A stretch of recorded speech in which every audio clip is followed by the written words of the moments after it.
E vamos então para a temática dessa noite. A gente quer falar um pouco sobre as nossas relações com Deus, com o espiritual, com o divino, com o que transcende. Porque isso surge como uma necessidade do ser humano desde muito. Antes mesmo de surgirem as primeiras grandes civilizações, os homens já começaram a construir, os homens primitivos, rituais de conexão e de crença numa transcendência. Então, o sepultamento dos primeiros corpos já indicava ali, isso há 100 mil anos antes do período atual, já indicava uma crença em que algo sobrevivia após a morte do corpo, que há uma realidade espiritual e que há um Deus. E isso tudo vai também se expandindo, se ampliando, através de rituais, através de deuses menores, como as questões da natureza, ou figuras humanas ali que recebem empoderamento. Então a gente sempre buscou, de alguma maneira, uma conexão com algo que vai além daquilo que a gente entende, compreende. E a gente fazia isso desde lá atrás, mas ainda no momento atual, por duas razões, bem objetivas.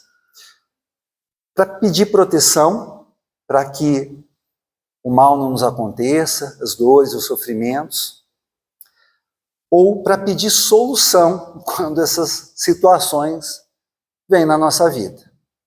Basicamente não é assim, se a gente for ser muito sincero, a gente aprofunda a nossa relação com o divino, com o espiritual, com a busca de Deus, ou para pedir amparo, que tudo caminhe bem, que as coisas boas sigam e continuem, né, de maneira controlada, ou quando vem uma adversidade, vem aquilo que a gente chama de dor, de sofrimento, de dificuldade, para nos fazer pensar na necessidade de superar aquela dificuldade, e aí essa consciência de que muitas vezes a solução não está no que é material, no que é palpável, no que é ali humano, está em algo que transcende, que é o lidar com o que a gente chama de dor. Será que a gente entende o que é essa dor, ou a gente ainda se relaciona como há 100 mil anos atrás, nessa busca de ou proteção ou de resolução? Hoje a gente já busca ter um entendimento maior de Deus, mas se a gente for refletir com bastante sinceridade, é uma parcela muito pequena que constrói, né, esse momento, e muitas vezes a gente constrói isso em fases mais tardias da vida. Quando a gente é muito jovem, a gente se joga ali na vivência das possibilidades. Então é na hora da dificuldade que a gente cria esse aprofundamento. Leon Denis vai nos dizer, numa obra fantástica chamada O Problema do Ser, do Destino e da Dor, terceira parte dessa obra, quem não leu, leia, é uma reflexão muito pertinente, muito profunda. Ele vai definir a dor de uma maneira muito interessante. Ele nos fala o seguinte, abre aspas: tudo que vive cá embaixo sofre, a natureza, o animal, o homem. A dor segue todos os nossos passos, espreita-nos a cada curva do caminho, e diante dessa esfinge que o fita com seu estranho olhar, o homem se faz a eterna pergunta: por que a dor? Será ela uma punição, uma expiação, como alguns dizem? Será a reparação do passado, o resgate das faltas cometidas? Olha que olhar, né? É um pouco pesado, vocês acham? Ou é real? Tudo, de alguma maneira, sofre. O problema é que a gente tem que entender o que significa esse sofrimento. Nós causamos sofrimentos aos animais, nós alimentamos, né, os animais, nós devastamos a natureza, e nós criamos sofrimentos para nós e entre nós, uns para com os outros. Então, o primeiro passo é a gente entender que o que a gente chama de dor, de sofrimento, faz parte da vida. Ela é algo que precisa ser analisado, precisa ser compreendido, porque se existe, tem um propósito maior. E não saber esse propósito talvez vá alimentar cada vez mais essas situações no nosso viver. Ele vai continuar e daí ele traz uma explicação sobre essa questão da dor e do sofrimento. Ele coloca: no fundo, a dor é apenas uma lei de equilíbrio e educação. Olha, lei de equilíbrio e educação, concordam? Difícil engolir isso, né? Porque quando ela vem, ela rasga, ela machuca. Mas será que essa dor não vem quando algo em nós, nas nossas emoções, nas nossas escolhas, nas nossas crenças, não está em desequilíbrio, se afastando de um Deus, de um Criador, de uma essência, de uma origem, né? Então vejam, lei de equilíbrio e educação. O sofrimento com frequência é só o contragolpe das violações cometidas contra a ordem eterna, como um agente ao desenvolvimento, uma condição ao progresso. Todos devem experimentá-lo, por sua vez, e sua ação é benfazeja para quem sabe compreendê-lo, porém só podem compreendê-lo aqueles que sentirem seus efeitos poderosos. Olha que fala poética, né? Será que não tem um fundo de verdade nesse processo? Ninguém está pedindo para a gente ser aqui meio masoquista, né? Querer sofrimento, querer dificuldade. A gente não acorda pedindo que as situações complicadas nos visitem. Mas como é importante a gente entender que quando isso acontece, aquela situação, aquele desgaste emocional, aquela ruptura, às vezes, de um relacionamento, aquela doença, aquela limitação, aquele momento de bagunça na vida, com desemprego, com mudanças, enfim, tantas, né? A dor que vem trazer é fácil a gente identificar, porque mexe com a rotina, mexe com a vida, dá medo, dá dúvida, dá insegurança, incerteza, mas raramente a gente aquieta a alma e pergunta por quê? Que transformação isso traz? Ou melhor, né, mais do que o porquê, para que isso se manifesta na minha vida? E o que eu faço com isso? Eu só sofro? Eu só torno isso algo denso e difícil de carregar? Ou eu entendo a inspiração que essa situação está me trazendo? E eu luto para me libertar disso? E eu luto para me tornar uma pessoa melhor e mais capaz para vencer essa dificuldade? E nós vemos muitas histórias assim, né? Vamos pensar em pessoas que lutaram, por exemplo, contra doenças extremamente complicadas e conseguiram superar, se curar dessa doença. Esses momentos difíceis de desemprego, de mudança de vida, de transformação, ou lutas mais emocionais, como assim, um filho, às vezes, com caminhos assim perdidos, desencontrados, e aquela luta para a gente de alguma maneira acolher, orientar.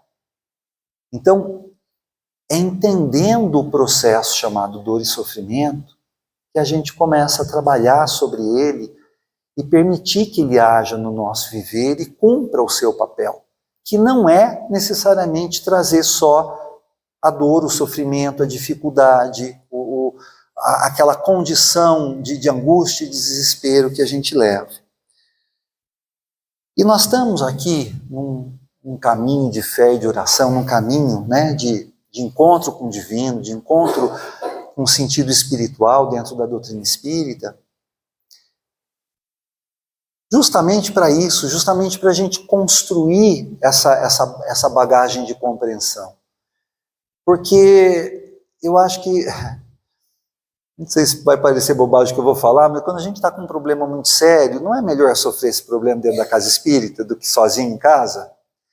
Quando a gente vem para cá, quando a gente encontra as pessoas, você pode estar ali, nossa, lascado, sem saber para onde correr, o que fazer. Mas vem um sentimento ali de partilha, e vem palavras, e vem ensinamentos, e vem uma energia de transmutação daquilo, de busca de compreensão. E a gente começa, então, esse encontro com Deus, ele é muito importante, mas a gente precisa saber como fazer. Não adianta só pedir que ele afaste ou pedir que ele resolva. Nós hoje precisamos, já com todo o conhecimento que a gente tem, saber o que pedir a Deus, saber como pedir, saber o que realmente a gente necessita. Então a gente quer trazer 2 momentos aqui importantes, conhecidos na vida de Jesus, aonde ele faz um questionamento que a gente faz muitas vezes e sem saber direito, né, o que a gente está querendo. Um desses momentos é quando ele encontra o cego de Jericó, o cego Bartimeu, quando ele chega na cidade de Jericó. Rapidamente, essa passagem está em Marcos, capítulo 10. Ele chega na cidade, tem aquela multidão, todos querendo pedir algo, mas algo voltado à cura de doenças, a benefícios, né? Muito poucos talvez querendo ver Jesus, conhecer Jesus, sentir Jesus. A maioria querendo receber algo dele. E nessa cidade tinha um cego chamado Bartimeu, um cego dito de nascença. E a figura desse cego tem uma representatividade muito, muito importante para a gente analisar. Porque ele tinha uma fé tão grande de que o Cristo poderia curá-lo, que quando ele escuta as pessoas falando que Jesus adentrara a cidade, ele queria de qualquer forma possível chegar até o Cristo. Mas como que ele ia fazer isso? Cego, limitado, sendo excluído pelas pessoas daquele local, o que dá para fazer? Berrar, fazer escândalo, clamar, chamar atenção. E ele não se envergonha, ele não se intimida. Ele faz o que ele pode. Ele chama pelo Cristo, ele pede ajuda, ele pede amparo. As pessoas mandam ele se calar e ele não se cala. Até que o Cristo percebe que alguém estava chamando por ele. Talvez com muito mais fé, talvez com muito mais intensidade, com muito mais conexão do que a maioria que estava ali. E quando os discípulos vão buscá-lo e levá-lo até Jesus, ele faz algo muito significativo. Ele era portador de uma capa que era dada pelos romanos e que era vamos dizer assim, a autorização para que ele mendigasse, para que ele pudesse ser um mendigo. Então a gente precisa pensar que essa capa era tudo que ele tinha. Se ele perdesse essa capa, se ele não recuperasse a visão, se ele não fosse curado, a vida dele seria muito mais difícil do que já era, e já não era fácil. Mas olha a fé desse homem, ele atira a capa ao chão e vai ao encontro de Jesus. Ele não tinha dúvida de que ele ia receber o que ele estava pedindo. E daí quando ele chega até Jesus, Jesus faz uma pergunta, né? E essa pergunta que eu nomeei a palestra de hoje, que queres que eu te faça? O que um homem cego iria pedir? O que uma pessoa doente? O que alguém com alguma limitação física iria pedir para alguém que supostamente tinha um poder de cura, de resolver qualquer situação, né? Parece óbvio. Mas Jesus não é óbvio, né? Vocês acham que Jesus estava perguntando sobre a visão? Ou ele estava perguntando o que a alma daquele espírito estava buscando? Porque a cura física é mais simples, ela é menor. Mas ela precisa nascer do espírito. Então, esse o que queres que eu te faça foi para a alma daquele homem. E ele não titubeia, fala que eu veja. E quando ele fala que eu veja, eu também questiono, será que ele queria simplesmente enxergar fisicamente as coisas? Que vamos pensar bem, um homem que nasce cego, que devia, sei lá, ter 20, 30 anos, que viveu a vida inteira nessa situação. Era negócio para ele voltar a ver naquele momento da vida?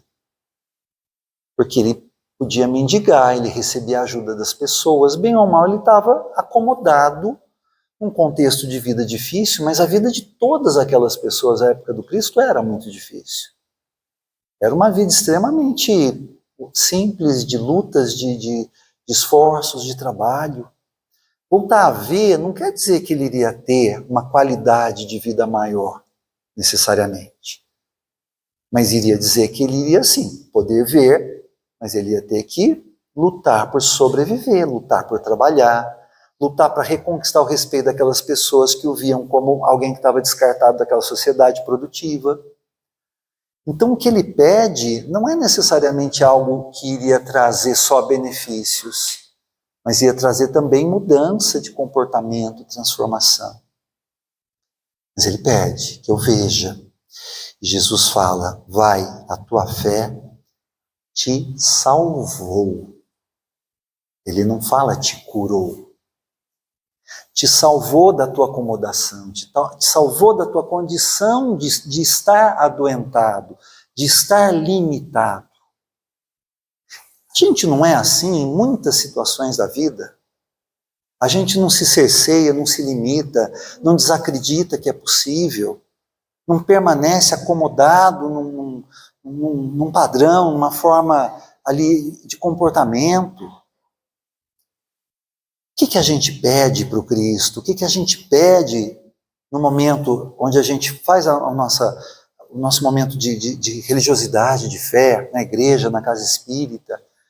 A gente está sabendo o que a gente está pedindo? A gente está pedindo com a alma ou com um olhar ali humano, físico, material? A gente continua pedindo, afasta o mal, e se ele vier, conserta? Ou a gente está pedindo entendimento das coisas que estão nos acontecendo? Tem uma historinha que eu escuto sempre em Taubaté da Marina Ferry, que fala assim, que um homem para num posto de gasolina para abastecer o carro, e ele vê no cantinho de uma parede no posto lá um cachorro com uma pata. Já ouviram? Não? Alguns. Uma pata em cima de uma tábua. E tinha um prego nessa tábua. Então o cão botou a pata ali e o cachorro estava uivando, latindo, mas o homem não sabia. Ele pergunta para o frentista, o que tem aquele cachorro? Ele está doente? O que está acontecendo? O frentista responde, não, ele está com a pata em cima de um prego da tábua, e daí ele fica ali gemendo, reclamando. E o homem pergunta, mas por que ele não tira a pata de cima da tábua e do prego? E o frentista responde, olha, eu não sei, mas eu acho porque, por enquanto, está doendo só para ele reclamar, mas não está doendo para ele tirar a pata. Parece bobo, né? Mas às vezes a gente não fica com a pata em cima do prego, da tábua. A gente não mantém padrões assim de sofrimento, de acomodação, de não querer mudar, de não querer encontrar um caminho, de não querer fazer um pedido mais profundo, mais amplo, criar um relacionamento maior com esse espiritual. E além de pedir a proteção, além de pedir a solução, mas buscar entender e fazer parte desse processo, para que ele seja válido, para que ele mude, para que a gente faça parte da nossa renovação. E tem um segundo momento, onde ele também vai usar dessa frase, que eu acho que complementa, eu acho que quando a gente já entende um pouco, que a gente precisa fazer a nossa parte, que a gente precisa agir, que a gente precisa saber o que pedir, como construir aquele pedido de melhora, de superação. A gente também precisa entender o nosso papel nesse processo. Porque às vezes a gente realmente usa isso como nós usamos essa religiosidade que nós estamos construindo há muitos milênios como algo improdutivo, porque a gente não mergulha de cabeça. Então tem um outro momento também no Evangelho de Marcos, no capítulo 10, versículos 36 a 38, em que aproximam-se dele Tiago e João, os filhos de Zebedeu, e dizem assim para Jesus, mestre, queremos que nos faça o que te pedimos. Já chega exigindo para o Cristo, Nós vamos te pedir negócio aí, um trem, só realiza. E Jesus pergunta, né? O que vocês querem que eu lhes faça? Mesma coisa que ele falou para o cego. E eles respondem: permite que na tua glória nos assentemos, um à tua direita e o outro à tua esquerda. Pergunto eu para vocês, eles sabiam o que eles estavam pedindo? Dois malucos, né? Porque às vezes a gente quer uma condição espiritual, a gente quer ser um Chico Xavier, mas não quer pagar o preço necessário, né, para ser um Chico Xavier. Não quer ter a consciência de um Chico Xavier. Porque a gente enxerga as coisas muito como títulos. E nós queremos mostrar os nossos títulos aos outros. Ser de verdade vem em segundo plano. Então Jesus nessa passagem, olha como é que ele responde para os dois. Vocês não sabem o que estão pedindo. Podem vocês beber o cálice que eu estou bebendo, ou serem batizados com o batismo que eu estou sendo batizado? Então esse relacionamento, esse pedir, esse relacionar com Deus, ele tem que ser fruto de consciência, e isso é aos poucos que a gente faz. Analisando as nossas necessidades, analisando os nossos pedidos, analisando como a gente se relaciona com Deus, construindo caminhos para isso. Aqui nós estamos construindo um caminho desse. Toda segunda que eu venho aqui, esse salão está cheio. Graças a Deus que sempre continue. Fruto do trabalho, né, de todo mundo dessa casa. Falaram que você só pode tirar férias daqui a 1 ano, viu, Tiago? Porque todo mundo aqui é importante, todo mundo faz falta, mas está cheio. Porque, de alguma maneira, intuitivamente que seja, a gente está fazendo essa busca. A gente precisa entender o que nos dói, por quê, e como superar essa dor. Como fazer dessa dor não algo que a gente simplesmente vá reclamar, que a gente vá questionar, que a gente vá até brigar com Deus, mas entender que ela é uma ferramenta de transformação, causada por nós na maioria das vezes, porque são as nossas escolhas, são as nossas atitudes, que muitas vezes nos jogam em situações difíceis. E até do ponto de vista espiritual, né? Quando a gente aprende pelo olhar da doutrina sobre reencarnação, sobre o bem e mal sofrer que está lá no Evangelho, sobre as causas anteriores das aflições, as causas atuais, nós vamos entender que se a gente analisa e não fizemos nada no momento presente para estar vivendo aquela situação, não é castigo, não é imposição divina, Deus é misericórdia, é necessidade. E se é necessidade, não é para sofrer, é para aprender, é para entender, é para crescer, é para expandir a partir do que quer que seja. Do que quer que seja. A gente tem que fazer a nossa parte, né? Esse é o ponto importante. Essa coisa de conversar com Deus e de pedir para Deus, nós precisamos entender que Ele faz absolutamente tudo o que for necessário, porque Ele é Pai. Aliás, a principal bênção trazida por Jesus foi nos ensinar a enxergar Deus como Pai. Porque o Deus anterior ao Cristo, em todas as religiões, era um Deus poderoso, era um Deus rei, era um Deus general, era um rei, era uma figura impositiva. Jesus nos ensina a enxergar Deus como Pai Criador, Pai misericordioso, Pai que, como o Pai da parábola do filho pródigo, nos aguarda na beira do caminho, o nosso retorno, a nossa reconstrução, o nosso reencontro. Mas a gente precisa fazer a nossa parte. A gente precisa entender se Ele nos permite o livre-arbítrio para que nós façamos as nossas escolhas, sejam elas quais forem, boas ou ruins, Ele também nos coloca uma justiça que se faz no sentido de que cada um de nós colhe aquilo que planta. Não podemos colher o que é do outro, não podemos impor ao outro que ele colhe o que é nosso. E isso não é por um sentimento de maldade. Isso é porque é só assim que a gente aprende. Se o que nós estivermos colhendo não é legal, não é confortável, não é bom, vamos fazer novos plantios, vamos construir uma sementeira diferente, vamos entender que somos nós que estamos construindo o bem ou o mal que está se apresentando nas nossas vidas. E a partir daí, sabendo pedir, sabendo entender, nós também vamos mudando a maneira como a gente se relaciona uns com os outros. Inclusive nos processos ali de reconstrução que a gente está fazendo com as pessoas que estão próximas de nós, na família, nos ambientes de convivência. Acho que foi mês retrasado, a Ana Teresa Camasmi esteve aqui em Taubaté, esteve na Cruzada, esteve em várias cidades. E ela trouxe um exemplo que eu achei fabuloso, assim. Eu vou tentar trazer um pouquinho dessa colocação. Ela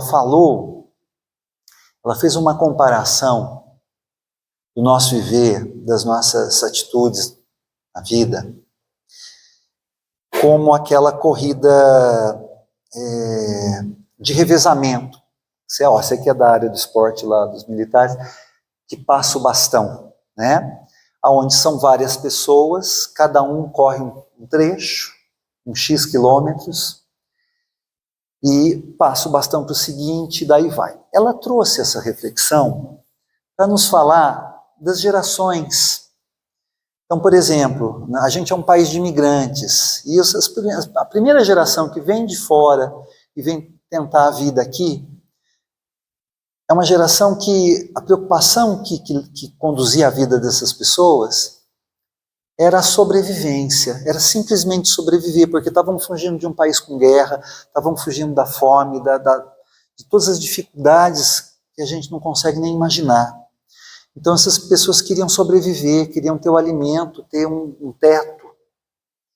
E aquilo era o papel da vida dessas pessoas, que cumpriram essa prova, que vieram, lutaram, trabalharam, se esforçaram. A próxima geração, os filhos desses, já tinham a sobrevivência, já tinham um teto. E essa segunda geração queria trabalhar, queria conquistar coisas, queria ter prosperidade. E assim fizeram. A próxima geração, os netos, além das outras duas situações, queriam estudar, queriam conquistar valores, queriam expandir ali as possibilidades, ter um diploma. Então, cada geração vai fazendo um trecho dessa corrida, uma motivação. E ouvindo isso, e eu achei fantástico, eu falei, isso não serve só para uma questão entre gerações. Isso serve para tudo. Cada um de nós está correndo um trecho e buscando realizar algo. Porque ela coloca essa questão das gerações no sentido do perdão, porque às vezes a gente fica ali, meu avô fez isso, meu pai fez aquilo, tal situação de alguém do passado, né, não conseguiu, ela coloca assim, cada um correu como pôde e passou o bastão, fez o que tinha condições, mas na vida, tirando essa questão geracional, cada um está fazendo um trecho de uma jornada, e as nossas jornadas estão se somando. Porque no final dessa jornada coletiva, se nós vamos ganhar ou não, se nós vamos vencer ou não essa corrida, essa situação, né, que nos instiga ali a lutar, vai depender de todo mundo. Vai depender da ação de todos. Então, o importante é quando a gente pega o bastão, a gente pensar o que eu vou fazer, como eu vou fazer, como eu vou me relacionar com a minha dor, com a minha dificuldade, como eu vou superar essa dor, o que eu vou pedir a Deus, o que eu vou pedir ao universo para eu entender a minha caminhada. Porque ela vai ter que ser feita. E mediante a isso, a gente começa a se preocupar menos em como o outro correu, em como o outro nos entregou o bastão, porque não é todo mundo que vai correr igual, não é todo mundo que vai fazer tão bem, mas ainda assim, no todo, uns vão mais devagar porque não conseguem ir mais rápido, mas outros vão conseguir fazer além, e no todo, nós vamos conseguir chegar até o fim, nós vamos cumprir essa corrida, nós vamos cumprir esse desafio. Não importa tanto o agir do outro, importa o nosso, a maneira como nós vamos lidar quando chegar o nosso momento de viver a nossa vida, de lidar com as nossas dificuldades, de pegar esse bastão e correr o máximo possível para entregar lá na frente, para alguém, para uma situação, para uma possibilidade, ou até mesmo para que essa entrega simbolize o fim de uma jornada num plano e o início de uma nova jornada que vai ser inspirada pela maneira como a gente fez a nossa parte. Então, esse é o ponto, né? Isso é o que nós vamos construir ao longo da nossa vida, aprendendo a enxergar as nossas dores, os nossos sofrimentos, as nossas dificuldades, como algo que vem para agregar, vem para transformar, vem para ser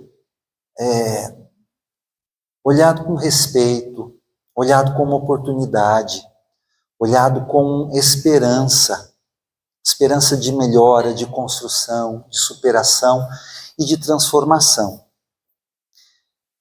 A gente termina com uma última historinha, que vem lá da filosofia dos gregos, que se chama o paradoxo do barco de Teseu. Alguém já leu alguma coisa a respeito? Vocês lembram de Teseu? Quem foi criança na década de 80 e assistiu o Sítio do Pica-Pau Amarelo deve lembrar do Minotauro. Teseu é o herói grego que enfrentou o Minotauro, que matou o Minotauro. O Minotauro era uma figura meio homem, meio touro, filho de um deus, e que todos os anos pedia o sacrifício de 14 jovens. E Teseu, para salvar uma princesa Ariadne, né, que seria uma das jovens a ser entregues para o monstro, ele vai de barco até a ilha de Creta, que é onde ficava o labirinto do Minotauro, e ele vence o monstro, usando da sabedoria, da esperteza, da sagacidade. Ele usa a asa do amor, pela misericórdia daquela situação, para ajudar aqueles jovens, mas ele usa também a asa da sabedoria, da inteligência, para saber como fazer aquilo. Então ele entra com o novelo de lã no labirinto, para depois conseguir sair. E vejam o simbolismo do Minotauro, né? Metade homem, metade animal. A animalidade que ainda está em nós, que escraviza o outro, que prejudica o outro, né? Muito bem, ele vai com um barco para essa ilha. E ele é tido como um herói depois que ele realiza esse salvamento. Então, seja verdade ou seja um mito, essa história era celebrada pelos gregos. Inclusive, na obra de Sócrates sobre a morte de Platão, que conta o último dia de Platão, ele cita os festejos sobre o barco de Teseu. Em período do ano, eles faziam, esse barco voltava, o barco que ele usou para ir até a ilha, voltava à ilha e tinham festividades. Então, era uma coisa, história pode ser fantasia, mas a celebração era real. E daí tem ali um filósofo chamado Plutarco, que anos depois, décadas depois, cria esse questionamento, esse paradoxo, falando que ao longo das décadas, esse barco que anualmente velejava até a ilha de Creta, foi envelhecendo. Então foram se trocando peças de madeira, partes desse barco, até que depois de 100 anos, o barco todo estava renovado. Não tinha mais nenhuma peça original. E daí, esse filósofo questiona, né? Esse barco todo renovado, que as peças todas foram trocadas, É o mesmo barco de Teseu? E se as peças antigas que foram tiradas fossem usadas para construir um barco, seria o barco original? Esse paradoxo, ele fala sobre identidade, né? O que define a nossa identidade? As coisas materiais ou as nossas emoções? Aquilo que é trabalhado, que é modificado dia a dia, momento a momento. Porque fisicamente tudo tem um tempo de duração muito breve. Daqui a um mês as células do nosso corpo já estão totalmente trocadas, não tem mais nada igual. A gente não precisa nem desencarnar para isso. Mas se a gente pensar nesse paradoxo, nós vamos refletir que o tempo e as experiências que nós vivemos e o sentido que a gente coloca nessas experiências é que vai nos renovando, é que vai fazendo com que a gente troque sentimentos velhos, sentimentos equivocados, valores, formas de pensar, formas de ser, por formas e padrões melhores, mais espiritualizados, mais conscientes, mais sábios. Então a nossa busca é essa, né? E a religião, a fé, a conexão com o divino, a busca do espiritual, talvez a gente já comece a entender que é o único caminho para a gente fazer essa renovação, para a gente trocar as nossas tábuas, né? Para a gente transformar a forma da gente observar a vida, da gente observar tanto as lutas quanto as alegrias de uma maneira muito maior, muito mais plena, muito mais verdadeira e que nos aproxime realmente de quem nós somos e daquele que nos criou. E a gente termina então um Pai Nosso, quando a gente pede socorro, sempre a gente reza um pouquinho, né? E esse Pai Nosso chegou para mim por uma amiga por esses dias, ele é diferente, eu acho que ele mostra mais essa conexão mais profunda, mais íntima com Deus. Ele nos fala assim: Pai Nosso, que estás nas flores, no canto dos pássaros, no coração a pulsar, que estás na compaixão, na caridade, na paciência e no gesto de perdão. Pai Nosso, que estás em mim, que estás naquele que eu amo, naquele que me fere, naquele que busca a verdade. Santificado seja o teu nome, por tudo que é belo, bom, justo e gracioso. Venha a nós o teu reino de paz e justiça, de fé, caridade, luz e amor. Seja feita a tua vontade, ainda que minhas rogativas prezem mais o meu orgulho do que as minhas reais necessidades. Perdoa as minhas ofensas, os meus erros, as minhas faltas. Perdoa quando se torna frio meu coração. Perdoa-me, assim como eu possa perdoar aqueles que me ofenderem, mesmo quando meu coração esteja ferido. Não me deixes cair nas tentações dos erros, vícios e egoísmos, e livra-me de todo mal, de toda violência, de todo infortúnio, de toda enfermidade. Livra-me de toda dor, de toda mágoa e de toda desilusão. Mas, ainda assim, quando tais necessidades se fizerem necessárias, que eu tenha a força e coragem de dizer: obrigada, Pai, por mais esta lição. Assim seja. Deus nos abençoe.